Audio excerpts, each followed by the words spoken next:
কি, তাকওয়া কি, নেকামল কি, এই দুই কথা। যা আদেশ তা পালন করা, যা নিষেধ তা বর্জন করা। তারকুল মুনকারাত ফি'লুল খায়রাত, এটাই তাকওয়া, এটাই ইসলাম।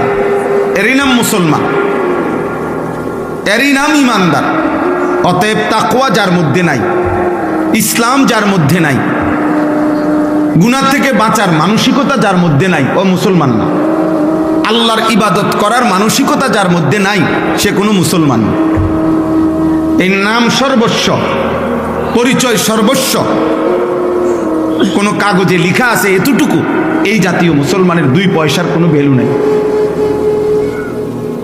বরং মুসলমান মানে তাকেই বলে প্রতিনিয়ত, ইমানদার তাকেই বলে প্রত্যেক দিন, প্রতিদিন, প্রতি মুহূর্তে, যার মধ্যে এই কথার খেয়াল আছে যে আমার জন্য আদেশ কি, আমার জন্য নিষেধ কি। আদেশটা আমি পালন করব, নিষেধ আমি বর্জন করব।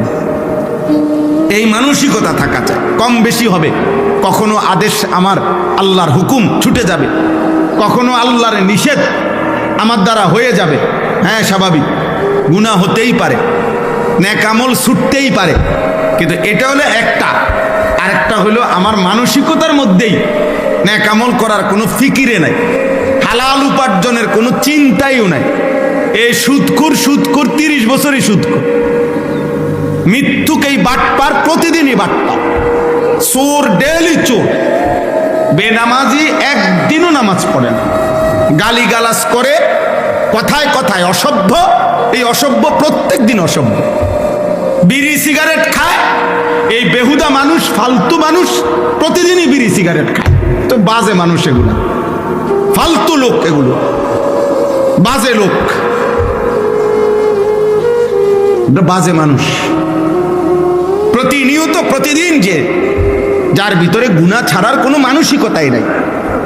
তারপরে এক তালে, এক রঙে, এক ঢঙ্গে প্রতিদিন গুনাহ করে, প্রতিদিন মিথ্যা বলে, নিয়মিত সুদ খায়, নিয়মিত ওজনে কম দেয়, নিয়মিত বিড়ি সিগারেট খায়, নিয়মিত গালিগালাজ করে, নিয়মিত টেলিভিশন, রঙিন সিনেমা, নর্তকীর ছবি দেখে। আস্তাগফিরুল্লাহ, এটা কি মুসলমান?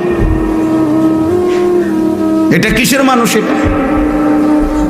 তাইলে মুসলমান, মোমেন, আমাদের জীবনে ভাই তাকওয়া জরুরি, তাকওয়া জরুরি।